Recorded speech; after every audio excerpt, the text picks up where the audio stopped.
listening to the Retail Razor Show, where your expert hosts and their guests cut through the clutter in retail and retail tech to shape the future of retail.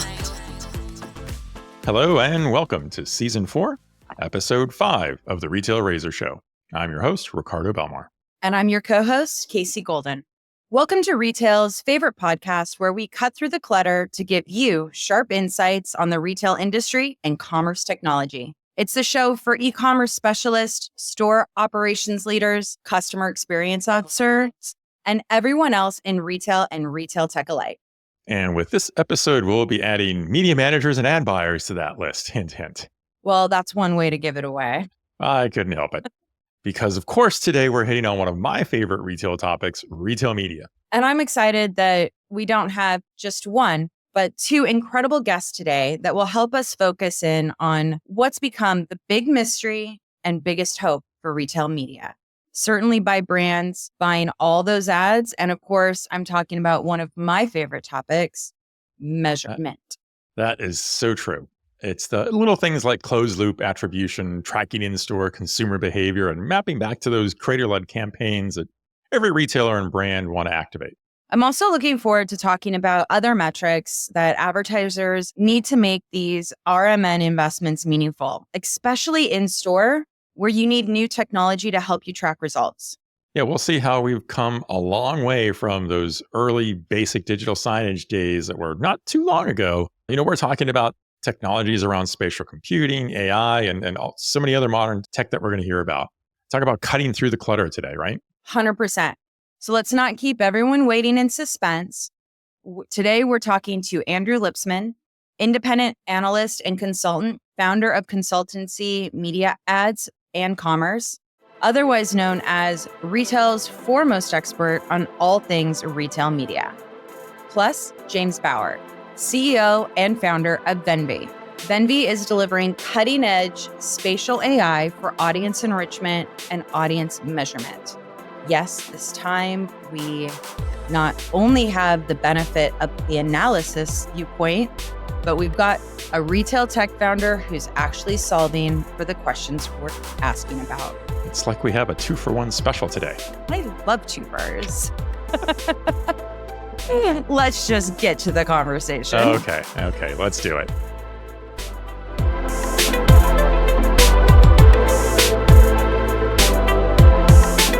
I can't express just how much I have been looking forward to this session today. Retail media is evolving in so many ways, expanding in so many areas. This is a conversation we knew had to happen sooner rather than later on the show.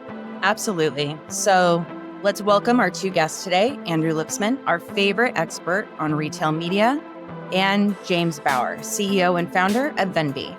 Welcome, Andrew and James. Great to be here. Thanks for having us. Yes, thank you so much for having me on the show. This is really exciting. That's really exciting to have you both here with us today. So let's level set a bit first and talk about where we are today in retail media. I mean, we've been watching the past, 18 to 24 months as the whole explosion and creation of so many retail media networks. Andrew, you've been on the show multiple times before, and we've talked about that. Lately, we've seen things like expanding, obviously from online to in-store, and we'll talk about that, even to outside networks that are getting tied in, things like connected TV, streaming. If we think of today as retail media 2.0, maybe, where do we stand? How would we characterize it? Andrew, I know you've called this era digital advertising's third big wave. So let's start with your perspective on this. Yeah, well, one way just to frame retail media and its evolution is kind of eras, and they're overlapping eras, but I've called them retail media 1.0, 2.0, and 3.0. 1.0 is most of what we've lived up to this point in time. It was online ads. Think of your standard Amazon sponsored product ad driving an online sale. Nice, tight, closed loop conversion. Things were easy. Certainly, we're seeing the progression of that to a lot of other retailers online today. But now we're quickly progressing into retail media 2.0, which is characterized by the ads moving up the funnel and into the store. And so what I mean by that is it's offsite ads, including display and video, social ads, streaming TV, and in-store ads. And now we're also getting better at attribution and being able to attribute sales, not just to the online conversion, but also in-store conversions. And then the last piece of it, and I know we'll unpack this a bit more, 3.0 gets to sort of the highest level of media, in my opinion, experiential media and product samples. And we begin to start thinking about attribution, not just online and in-store, but over time. So going into in-store activations, as we move towards retail media 3.0, how important do you think experiential media and in-store activations will be for brand engagement? I don't think it's essential, but I do think it's important. When I think of realizing the full potential of retail media, it is the ability to be full funnel in reaching consumers online, offline, across all these different touch points. And in an ideal world, you can actually lead them to consume the product, experience the product by virtue of a product sample. That works best in consumer packaged goods and beauty. Doesn't necessarily extend to a lot of other categories, but other categories do have different types of experiences that you may be able to have in a physical store. But to me, that's the best form of media that you can have, right? To actually experience the product. And if it's a first time use of that product, it can actually convert somebody from being a non-consumer to a consumer. And if you get them purchasing that with a level of frequency, there is that value that exists over time. So that really is where the return on ad spend or return on marketing spend can really stack up, and what I think a lot of brands should be aspiring to. And James, that's kind of why you got into business, isn't it? Yeah, I was going to say, just from the things that I'm hearing from retailers and brands, it seems like the experiential element is really catered towards certain strategies. So it's not something that you need to hit every marketing campaign with. But when you're looking at specific strategies like product discovery or new product rollouts, there's no better thing than having that product tangibly in your hands. So I'm with Andrew on that one. Are there any particular metrics you're focusing on to gauge the effectiveness of these integrated campaigns? I mean, everybody's wanted to be really measuring physical experiences like we do e-commerce, but as it relates to the in-store piece, certainly, I think that the premier metric is incrementality. And incrementality, for me, being an outsider to the industry coming in and working to bring technology to unlock things that people have been working on for a long time, I've seen many different measures of incrementality, and I tried to make it down to the most simplest form for me, which was inside the store. It's actually quite simple. You can take the people who experience, and then you can take the people that didn't, and you can measure how they interacted in the space. If they saw that product, if they converted that product, ultimately this will have to be added a little context when we talk about what we do and how it works inside the store. But as far as measurement goes, you can really take the group of control, which is not experiencing, because the measurement is now capable of doing a 1-to-1 level thing, and take the group that did experience it and measure the delta. That's how I've come to understand incrementality, although I know it may not match everybody else's view of it. Oh, we love incremental revenue. Absolutely. Absolutely. Well, everyone's got a different version of incrementality, but test versus control is pretty standard. And, when I was talking about retail media 1.0, it's retail media, its value is predicated on closed loop measurement. And so that's, I think, a big part of what James and Venvee are doing is bringing closed loop measurement into the physical store environment, something that's never really been executed on in a compelling way to date. So that's a big driver. And obviously being able to do incrementality with those measurements is key. The quickest way to get brands to invest more in media is to prove sales effectiveness. But that's only part of the equation. And I'm a big believer that there's also this branding value that we can very easily look past and ignore. And I think that we need to account for that as well.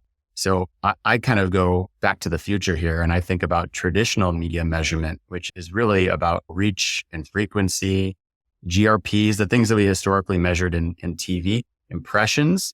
How many people do you reach? How many times? And kind of understanding that campaign delivery, because everyone who you reach in a store might not convert today.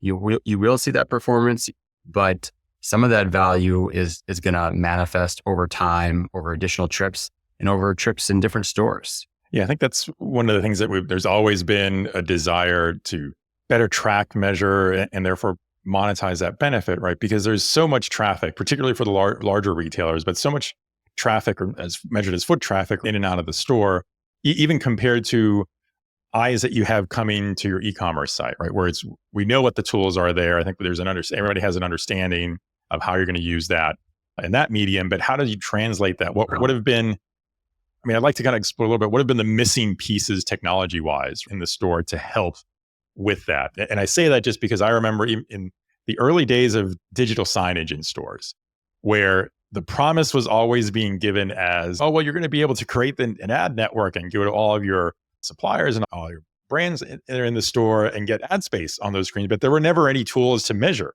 any of that. So you were kind of, what were you offering? Really, all anybody was offering at the time was this blind faith that, because you put something up on a screen, all the foot traffic that came to the store was going to see it and would somehow be influenced by it. And you hoped that you could track that at the point of sale. But now I think we have better technology for this, right?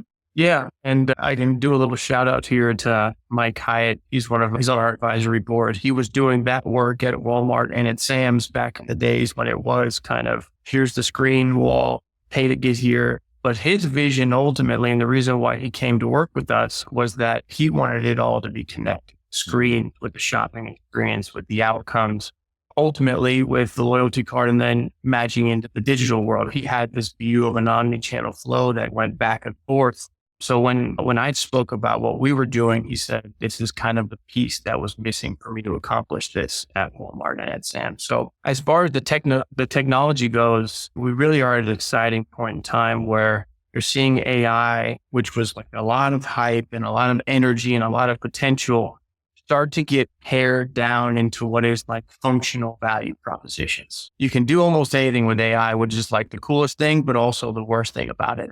And so if you don't focus and pare down into something that can apply value, then you're going to end up chasing 10 rabbits catching zero. So for our technology, what we're looking to do is, as Andrew said, to close the loop on the attribution gap in store as it relates to media. The way we can get that done is in a store change free manner. So one of the things that every startup founder does is evaluate the field. They see everything that everybody's done in space to date. There's been some marvelous companies and some concepts that really changed the game and paved a path for true innovation. But one of the limiting factors is that the store is such a curated experience. There are people that are very intentional with the way that space is. And when you require complete disruption of that space, whether it be through adding sensors, cutting holes, hanging this, hanging that, it really breaks that up. And there's a barrier to that, not to mention the cost element. So I said, when we started this, I said, we have to create the thesis is we don't change the store. And that's a big technological unlock in that we can take the store as it is and map anonymous IDs. So when somebody moves into the space, they get an anonymous ID. As they move through the space, they maintain that anonymous ID, moving from camera to camera to camera to spaces that don't have camera coverage to the next camera, ultimately to the checkout, all done with what's already in space. And that unlocks speed and costs, and it unlocks the ability to close the loop on in-store media. So when you say anonymous ID 5 walks in, they impressed on screen 5 that was playing, the pizza ad. And then anonymous ID 5 went to the pizza afterward. After going to the pizza, they checked down and it was in their basket. That is the closed loop, full funnel of attribution. And as I mentioned, I'm not from the industry. So my feather was that I took things that looked really familiar. I tried to take everything that Andrew told me and everything that was standard in other platforms and just apply it to the store. There's nothing custom or proprietary. I just wanted to be familiar. Well, it wasn't that long ago that I had security guards with a clicker and counting how many people walked in every day and just click. Hopefully got praise. Yeah, we've moved pretty fast, I'd say, because I'd like to say that wasn't that long ago and I'm not that old. But I have seen, I haven't seen anybody with a clicker for years. How should retailers and brands close the loop on in-store sales with creator-led content and other digital activations? Yeah, the way that I like to think about it is you have all of these physical touch points in the store. We're focusing a lot of our conversation around in-store digital media, because I think we all believe that this is where the future is going. And I've called it the next major media channel, and it's really exciting. But you've already got a $25 billion or so industry of shopper marketing. So all of these physical installations that are analog today still have value. So the ability to bring measurability to anything in the analog physical world is huge. And you can close the loop on all of that, or just measure the activity and the impressions. Creator content to me is just an extension of the media. I happen to think that it is a more effective and sort of higher form of media. Creators are kind of breaking through to audiences in ways that standard media maybe doesn't as well anymore. So my hypothesis would be that creator content is going to be threaded throughout more store experiences. It will be effective, but we'll need measurement to prove it. And, we're not there yet, but I think that's kind of where things are headed. So are there any other kind of innovative approaches that, if I'm thinking in terms of what retailers can do, or what the brands who want to leverage retail media networks should think about, that help them kind of connect the dots, right? As you're talking about between both the in-store activations, but the other digital efforts that they may have as part of that campaign. I would call it maybe the vision here from the brand's perspective is they want everything connected, right? So that if they can create a campaign that drives people to physical spaces, starting in a digital experience, they know that flow is working. They know that, to your point, that the measurement is there to prove that it didn't. Are there maybe the question is, what are we doing right now to get there, to help us get there? I think that maybe a little bit of a parallel here, but I think that when you say the brand wants everything to be connected, I think that everything for the retailer's perspective has to focus on the transactional nature and the value of the loyalty card. Because when a shopper opts into that loyalty card, they're expecting benefits back to them. And when you look at, I read the book on Walmart and the way they brought in ecommerce, it was almost two houses and they were in perfect competition. And what we're seeing now is quite a far cry from that approach. But at the center of those two houses, to bring them together, you need the loyalty card, because that's sort of the piece that connects fluidly between the two mediums. And so to that end, the approach is to make that happen. You're already seeing it happen at the register, and you're seeing it happen digitally. You need to reverse backward from the register to the shopper journey inside the store to capture that last piece. And there's a number of ways you can get that done. And there's sort of piecemeal data sets that can almost supplement that. And if you look at an example, would be like put a single camera on a single screen, you can count the passerby in front of that screen. That's a piece of information that can feed that story at the transaction level, like at the loyalty level. But the way I see it, we're in an awesome opportunity here to use retail media to build a platform for innovation for a long time. Retail media has created a different level of revenue and margin profit for these retailers, in that they can push to innovate in that space. And so when I say looking to digitize the physical store, we can do a lot. And that foundation is built on digitizing the entire space, collecting the data on the entire journey, connecting that to the register, connecting that to the internet. That's how it all can come together. And James, just to build on James' point about the loyalty card data, right? Every great retail media network has that first party data foundation. So that loyalty card is essential. And if you think again about this idea of full funnel marketing for retail media, you ideally are trying to reach consumers across as many touch points as possible to persuade them, create awareness about the brand, create affinity, and eventually, once you've got them in the store, move them down to the bottom of the funnel and get them to convert. But you don't just want that one-time purchase, right? You want that purchase over time. So what are the ways now that they've converted that you can connect to them after the fact as well and reinforce the value of the brand? So if everything is connecting back to that loyalty card, you can actually do this full funnel on the front end and on the back end. And I think that becomes a really powerful mechanism to create that repeat purchase. So just to set a little bit of a baseline when we're talking about conversion, because that is 100% the key here, is being able to track that conversion. What are some general stats? From my world, you're lucky if your e-commerce store is doing 2.3% conversion rate online. You can dislocate your shoulder to pat yourself on the back for that. But in store, we're very used to 35% conversion rate goals being hit every single day in a physical store. So there's a huge contrast between e-com conversion and digital and physical conversion. But the intention to buy is much higher for the physical because you actually had to go and walk through the door. And I would think it's very easy to say that maybe so many ad dollars have been spent trying to get that 2.3% to 10 or to 15 rather than trying to move that 30 to 35 or to 40. But this kind of changes that. And I know when I was at a brand, I didn't have a lot of insights to other people's KPIs. It was a lot of dinners. We've gone a couple years without a lot of dinners. What are some of these KPIs and see these baseline metrics from that we're looking at to start saying, do I need this? Is this worth me chasing? With this new type of tracking, like how much lift are these brands should be looking at as an opportunity for incremental? Are we looking at, are people getting double-digit increases?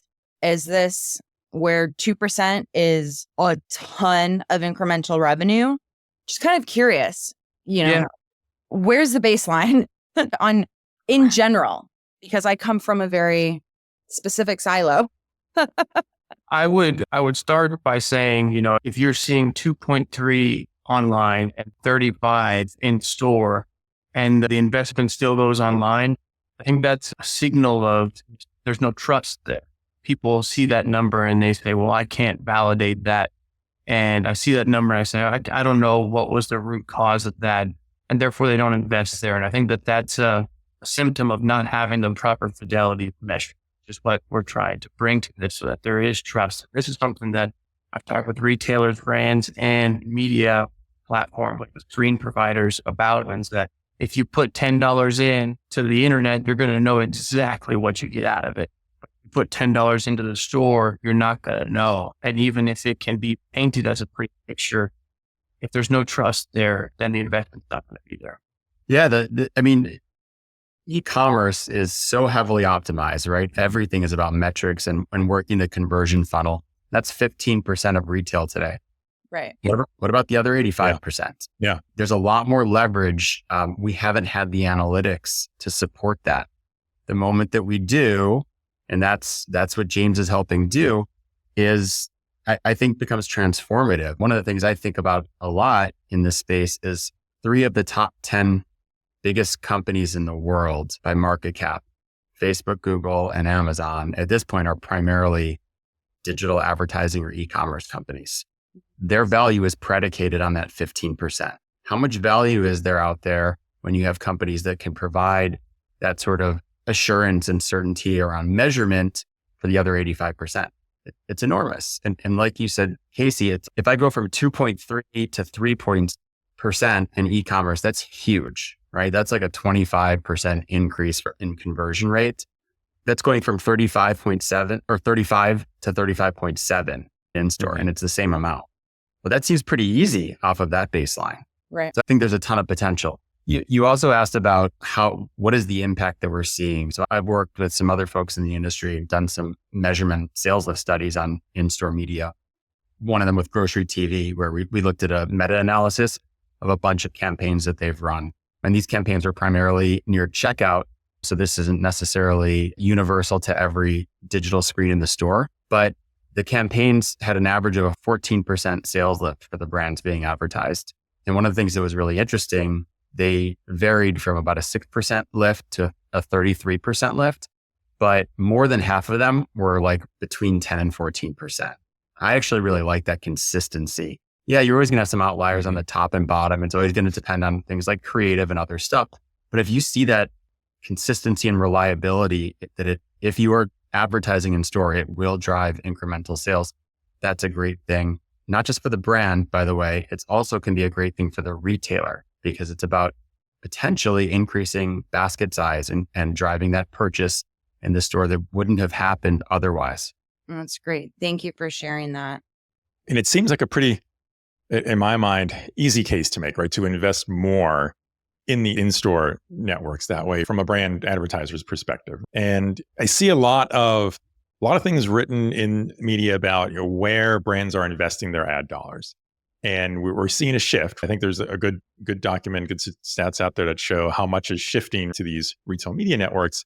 But if you just take what you just described as a motivator for why should be more investment, what do you think is holding anyone back? What's holding brands back from doing that like today? Because we see lots of forecasts at what point will retail media overtake, pick your category of advertising in terms of spend. But why isn't it happening faster, for example? The easy answer is lack of measurement, and it's all forms of measurement. And the secondary answer, I think, is organizations are siloed, and they literally don't have people at a lot of companies, brands and retailers, who are focused on in-store retail media. It's this jump ball because it seems like it should be the domain of the merchandising teams. What budgets from a marketing standpoint does it come out of? Is it shopper marketing or national media? I'm a big believer it should come out of national media budgets.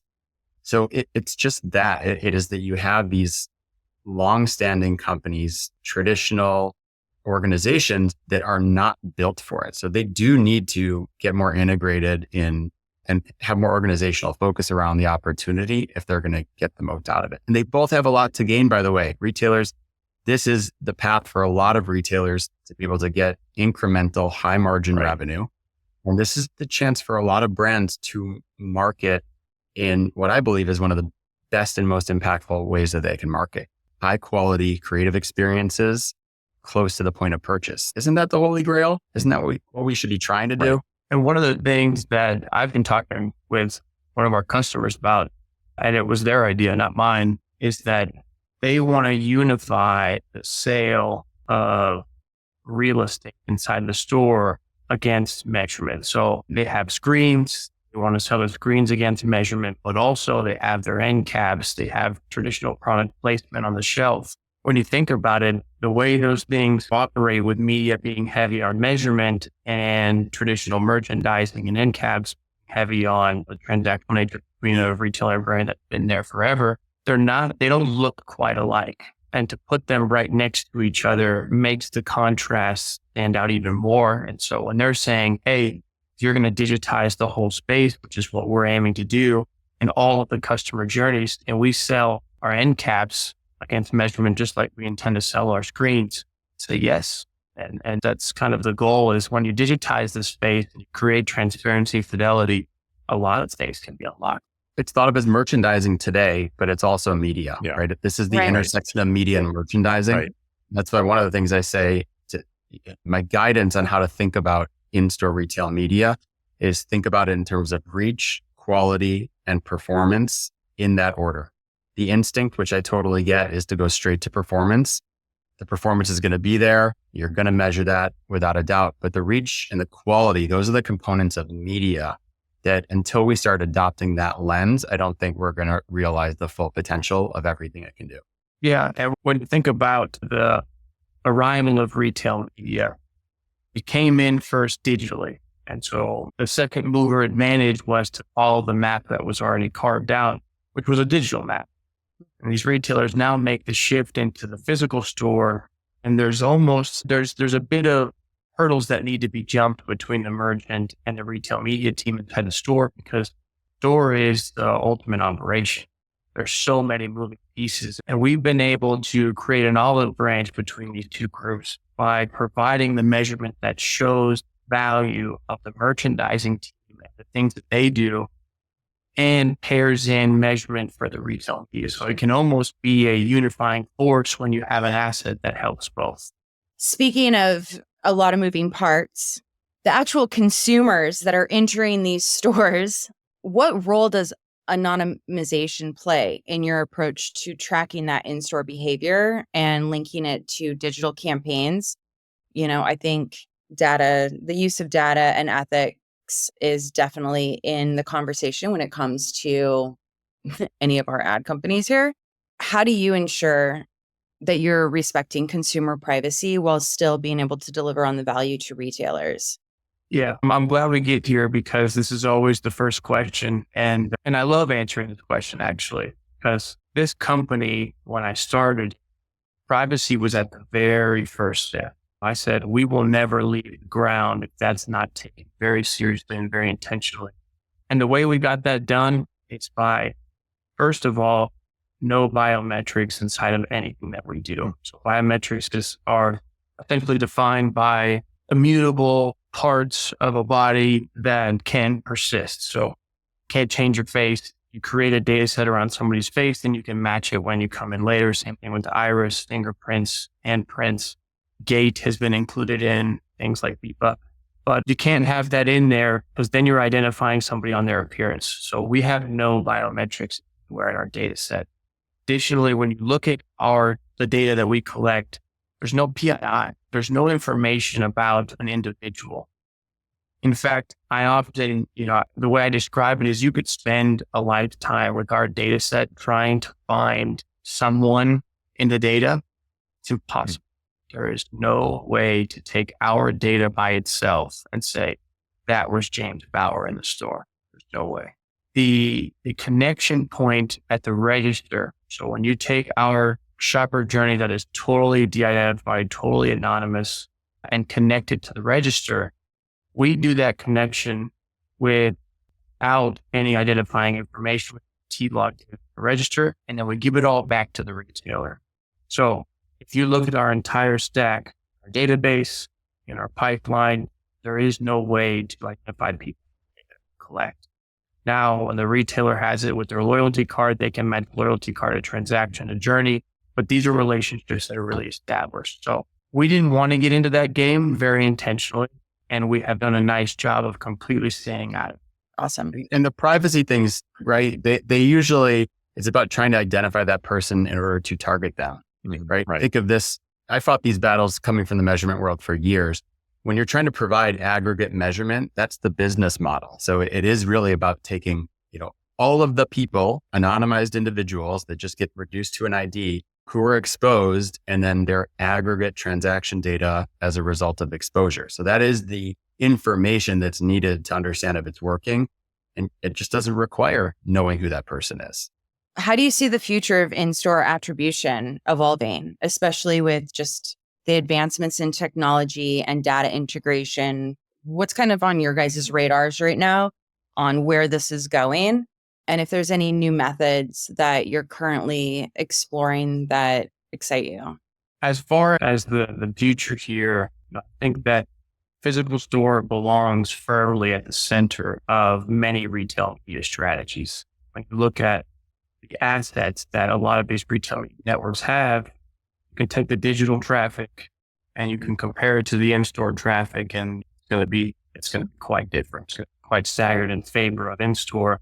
So these stores should be at the heart of the strategy. And when that's accomplishable is when that space is digitized, measured, understood to the fidelity that the internet is. So when you can take those internet strategies and implement them in the store, but that's all contingent on having the data that powers the engine of advertising. So it's almost as if we're putting retail back, right? I see a huge opportunity for merchandise planning and product forecasting, pricing. We planned our online business. We have always been planning our online business based off of what was purchased in physical stores with very little data, consumer data. And then as all of these ads have provided these consistent 6x, 10x, 4x returns, ROAS measurements online that were not able to be done non-digitally.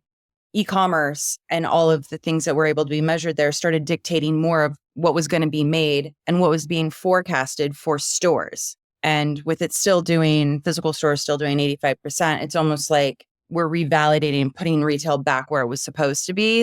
If we could just measure what's happening at 85% of the business, the whole business would probably be in a better position to know what's interesting, what's selling, what you need more of. Can I just share one thought that this gave me?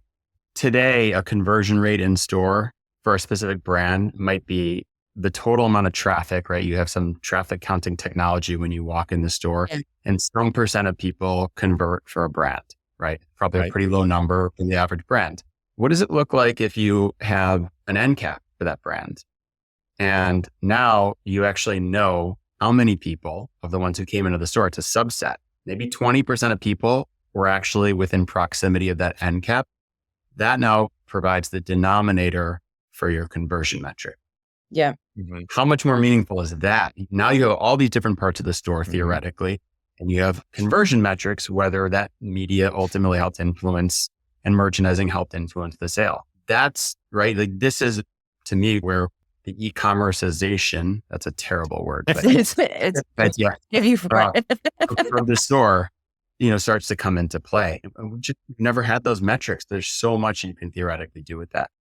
Yeah. And to create a little tail on that, think about what that means for logistics, as kind of Casey pointed to, which is if you're putting something on an end cap, how much more exposure are you going to get? Right now, it's just a question mark. You put some data behind that and you say, well, how many units should we have there?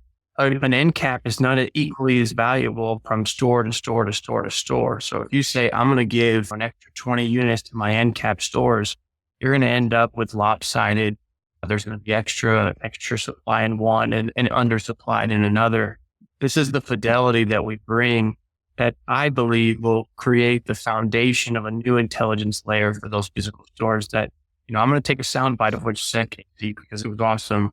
It will see many things in the future. And the beautiful thing is that we can start in a very simple and easy way, which is measurement for retail media, and make money off of it and let that be the springboard for innovation for a long time.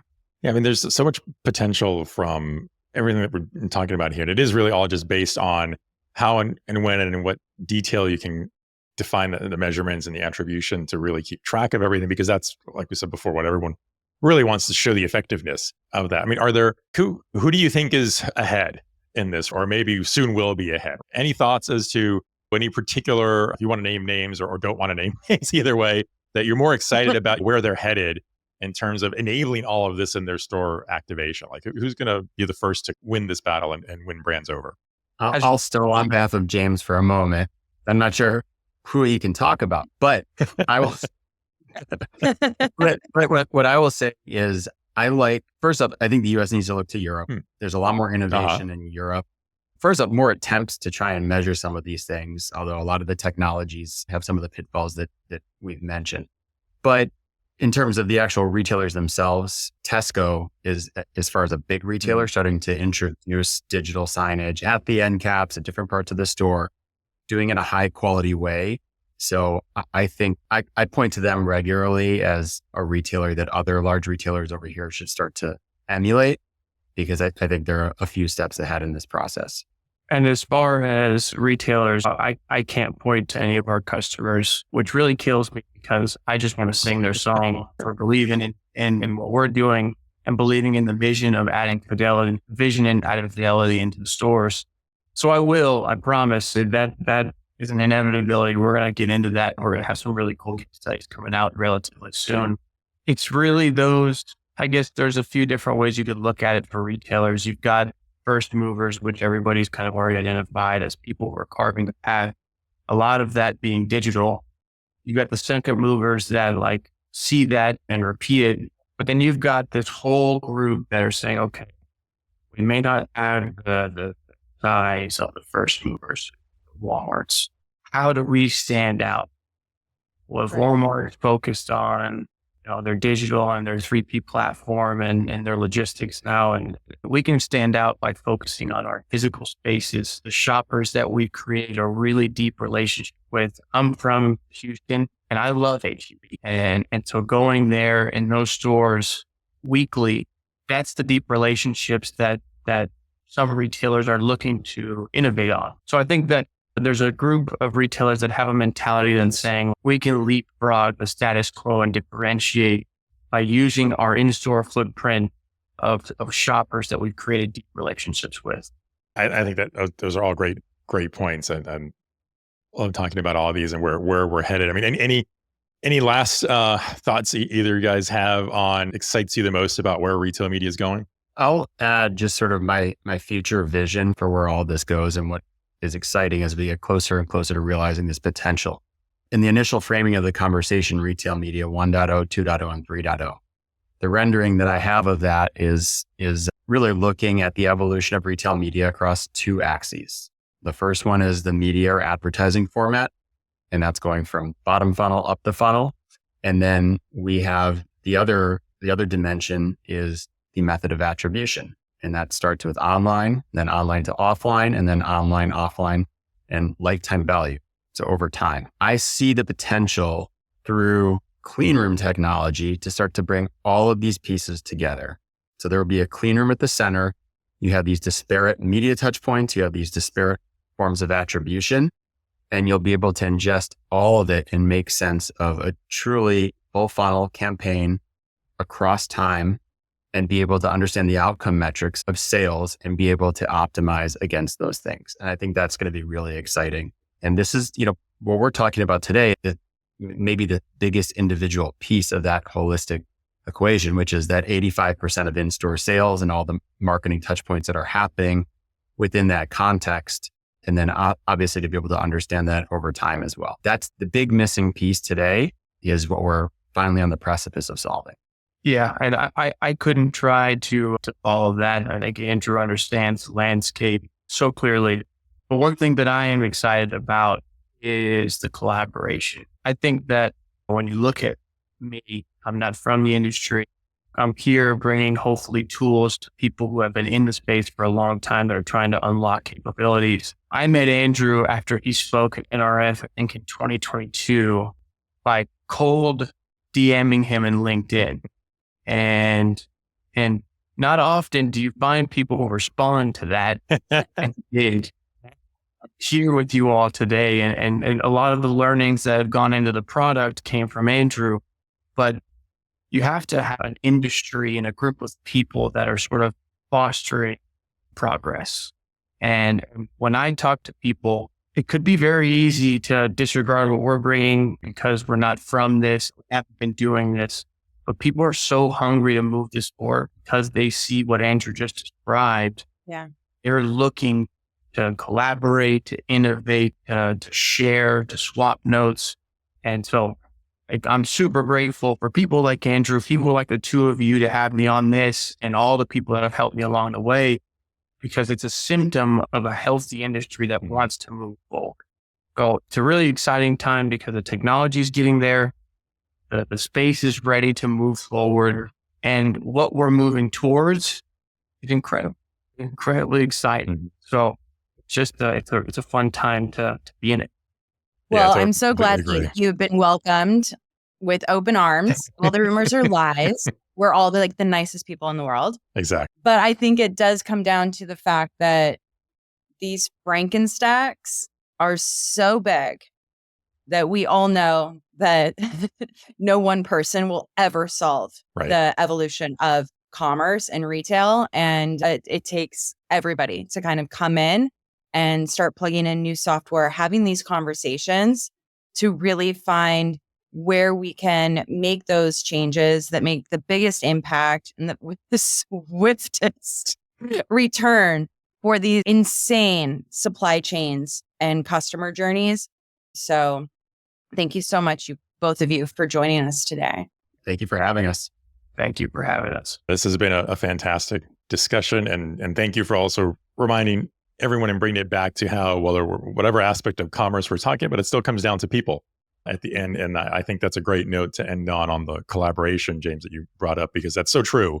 We find that and so many of the topics that we bring in on the show that it really does come down to that human engagement and the impact it has on across all of the different things that are just supported by the technology, because ultimately it's not about the tech itself, it's about how we use it and those things. But this certainly could be one of those discussions that we would just carry on for hours on end and never stop, because there's so many different places and paths we could go down to really dig into it. Thanks again, James, Andrew. This has been a fantastic discussion. Thank you.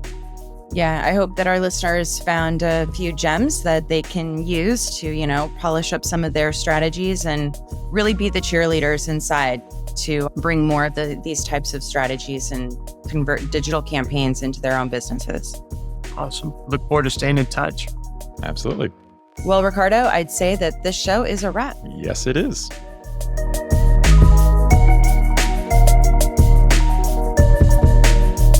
If you enjoyed our show, please consider giving us a 5-star rating and review on Apple Podcasts, Spotify, or Good Pods. Remember to smash that subscribe button in your favorite podcast player and tune in on YouTube so you don't miss a minute. A big thank you out to Good Pods listeners for helping us continue to stay in the top 3 spots of the indie management and marketing charts. I'm your co-host, Casey Golden. Please connect with us and share your feedback on Twitter at KCC Golden, Ricardo_Belmar, and at Retail Razor, or find us on LinkedIn, Threads, Facebook, and Instagram. And if you want to preview the best highlights from each episode right in your email inbox, subscribe to our Substack newsletter for full episode transcripts and bonus content. I'm your host, Ricardo Belmar. Thanks for joining us. Until next time, keep cutting through the clutter and stay sharp. This is the Retail Razor Show.